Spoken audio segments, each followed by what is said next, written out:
Pireezidaantiin Eertiraa Isaayyaas Afwerqii kaaba Itoophiyaatti jeequmsa kaasuudhaaf wixxifataa jiran barreessitoonni fi xiinxaltoonni siyaasaa gaafa Afrikaa. Artistiin Oromoo Caalaa Bultumee nama hooggansa mootummaatti hin rukutamuutu dhaga'ame.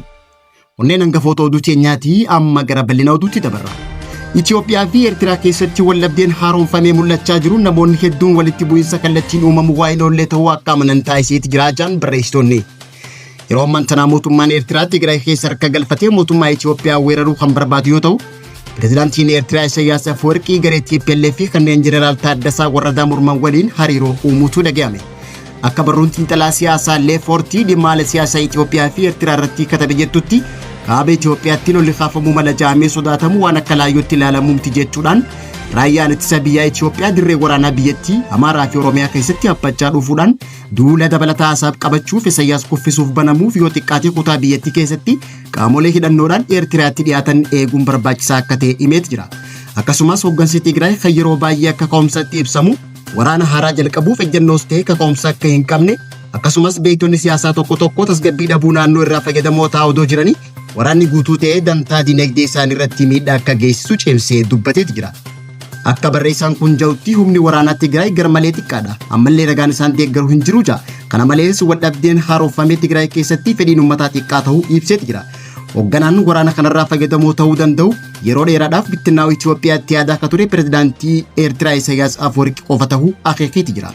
Waldhabdee tana xiqqeessuudhaaf deeggarsi idil addunyaa guutumaan guutuutti kan barbaachisu yoo ta'u, garuu taphattoonni ijoon sadeen qooda fudhattoota waldhabdee tana Dr. Abiy Ahmed, Dabratsiyoon Gabra Mikaa'el fi Isaayyaas Afwerqii qooda fudhattoota nageenyaa idil addunyaa keessumattuu humnoota USA, Eurooppaa Yuuneenii fi galoo galaanaa irraa qorannoo cimaa jala jiraachuu Leefortii barreesseeti jira. Dhumarrattis barreessaan kun kaaba Itoophiyaatti nagaa buusuuf Isaayyaas Afwerqii fi Dr. Abiy marii taasisuun akka barbaachisaa ta'e akeekeeti jira. Artistiin Oromoo bara qabsoo warraaqsa qeerroo gumaata olaanaa gumaachuun sagalee isaatiin uummata Oromoo dammaqsaa ture. Artisti Caalaa Bultumee kaleessa galgala qaamota hidhannoo qabuun magaalaa Finfinnee naannoo Jamoo Labuu jedhamtutti rasaasaan dhawameeti jira.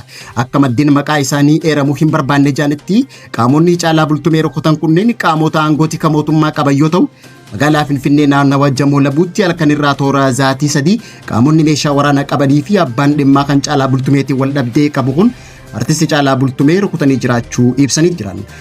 Akka keessa beektonni jedhanitti hooggansi tikaa biyyaa artisti Caalaa rukute kun wayita faannoon uummata Salaalee weerartutti meeshaa waraanaa akka dabruuf deeggaraa turuu himanii jiran. Yeroo ammaan tana artisti Caalaa Bultumee dandamachuun mana yaalaatti yaala argachaa jiraachuu namni artistii kana biratti argamerraa mirkanaa'eeti jira. Egaan kabajamtoota hordoftoota Lammii Miidiyaa irraa oduun saatii kanaaf qabannee dhiyaannee kanan gammaatti caqasaa turtanii turtii gaarii.